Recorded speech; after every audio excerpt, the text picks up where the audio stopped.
అందరికీ నమస్కారం అండి. ముందుగా హాస్యానికి ఒక పెద్ద పీట, ఒక బ్రహ్మ లాంటి వారు మా గురుతుల్యులు బ్రహ్మానందం గారికి 70వ జన్మదిన శుభాకాంక్షలు. ఈ 70 కాదండి, 100 వసంతాలు ఇలాగే నవ్వుతూ బ్రహ్మాండంగా ఉండాలి. వెండి తెరని వెళ్ళటానికి ఎందరో రాజులు వస్తారు, కానీ కామెడీ రాజు ఒక్కళ్ళే. నేను చాలామంది చాలా చోట్ల చాలా వేదికల మీద మాట్లాడతా, పల్లకి మోసిన ప్రతి వాడు బ్రహ్మానందం కాడు అనుకుంటారు. అలాగా బ్రహ్మానందం గారు ఈజ్ బ్రహ్మానందం గారు. అంతే అంటే ఆ బ్రహ్మ బొమ్మ తయారు చేసినప్పుడు మేమందరం కదిలి ఉంటాం, ఆయన కదలలేదు, అలాగే ఉన్నారని. ఆయన గురువు గారు చాలా ఒక ఇంటర్వ్యూలో చెప్పారన్నమాట. సర్కస్ లైట్ అలా తిరుగుతా వచ్చి మా గురువు గారి మీద అలా ఉండిపోయింది అంతే. అది కదలదు, అది 100 ఏళ్ళు పైన అలాగే ఉంటుంది. బ్రహ్మానందం గారి చరిత్ర గురించి చెప్పాలంటే అంత గొప్ప స్థాయి గల నటుడు కాదు నేను, కానీ వారు చేసినటువంటి పాత్రలు కానీ ఇవన్నీ ఒక ఎత్తు అయితే, మగుటం లేని మహారాజు ఏంటంటే నడవడిక, క్రమశిక్షణ, ఆయన ప్రవర్తన. మొన్న ఒక ఇంటర్వ్యూలో, కృష్ణవంశీ గారి ఇంటర్వ్యూలో ఆయన చెప్పినది ఒక మాట చూస్తే నిజంగా మనం ఎంత నేర్చుకోవాలి గురువు గారి దగ్గర. రాత్రి 8 తర్వాత నాకు హైదరాబాద్ ఎలా ఉంటుందో కూడా తెలియదు అన్నారు. అది కొన్ని కోట్ల మందికి స్ఫూర్తిదాయకం అయిపోయింది. ఎరా నిజమా? 8 తర్వాత సినిమా వాళ్ళందరూ వేరు, బ్రహ్మానందం గారు వేరు. అలాగే ఆయన మీద అసలు మచ్చలేని మహారాజు ఎవరైనా ఉన్నారంటే ఇండస్ట్రీలో, దట్ ఈజ్ బ్రహ్మానందం గారు. ఎన్నో ఇప్పుడు పద్మశ్రీలు కాదు, పద్మవిభూషణలు రావాలి. కేంద్ర ప్రభుత్వం ఇంకా అద్భుతంగా గుర్తించాలి. ప్రపంచంలో ఇప్పుడు ఒక విరాట్ కోహ్లీ సెంచరీ కొట్టినా, ఏదైనా రికార్డు చేసినా ఈ పలానా రికార్డు ఇన్ని రన్స్ కొట్టారని ఉంటుంది, కానీ బ్రహ్మానందం గారికి కూడా అలాంటి రికార్డులు చాలా ఉన్నాయి.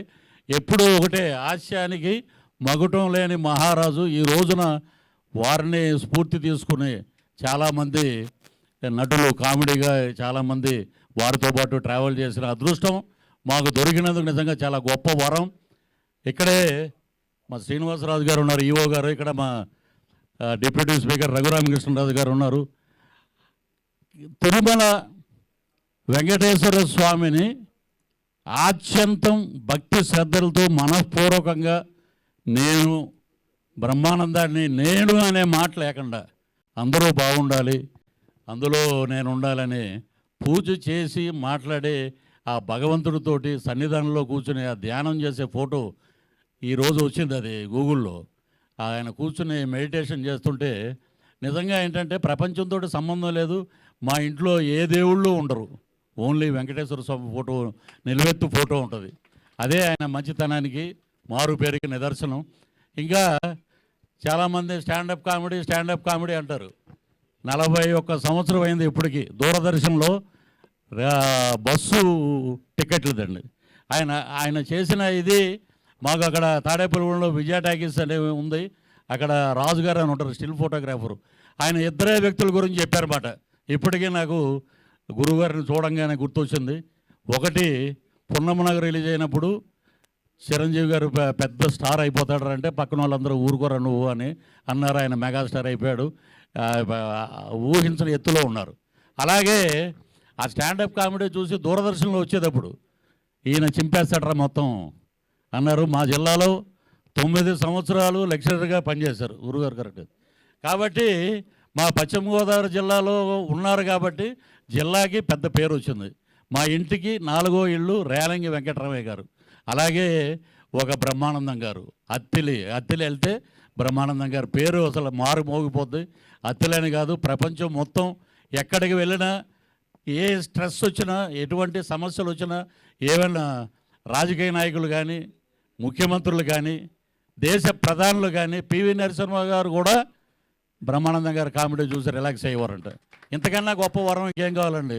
డబ్బులు సంపాదించుకుంటాం అందరం, అది కాదు. మానవత్వపు విలువలు కాపాడిన ఒక నటుడు. అన్ని రకాల పాత్రలు పోషించారు, ఆయన పాత్ర పోషించింది లేదు. అద్భుతం.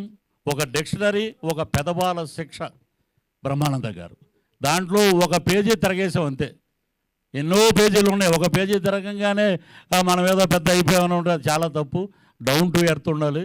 ఎప్పుడూ బ్రహ్మానందం గారిని ఫాలో అవుతూ ఆయన ఇంకా నిత్య యవ్వనవంతుడుగా 70 ఏళ్ళు కాదు 100 ఏళ్ళు పైచులకు ఇలాంటి పుట్టినరోజులు జరుపుకోవాలని మనస్ఫూర్తిగా కోరుకుంటూ గురువుగారి సినిమాలో ఒక డైలాగు మేము అటు పొలిటికల్గా గాను మామూలుగా సినిమాల్లో కానీ చుట్టాలు కానీ ఎవరు వచ్చినా కూడా ఒకటి వాడేస్తుంటామండి.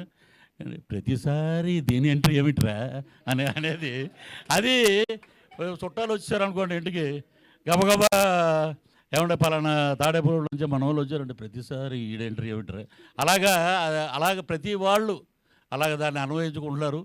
ఆయనతో పాటు మేము జర్నీ చేసినందుకు నిజంగా చాలా గొప్పగా ఫీల్ అవుతూ ఈ అవకాశం ఇచ్చినందుకు అందరికీ పేరు పేరున కృతజ్ఞతలు తెలియజేస్తూ మా ఆశ బ్రహ్మ 100 ఏళ్ళు హాయిగా నిండు 100 ఏళ్ళు ఉండాలని మనస్ఫూర్తిగా ఆ లక్ష్మీ నరసింహస్వామిని ప్రార్థిస్తూ సెలవు తీసుకుంటాను. జై హింద్.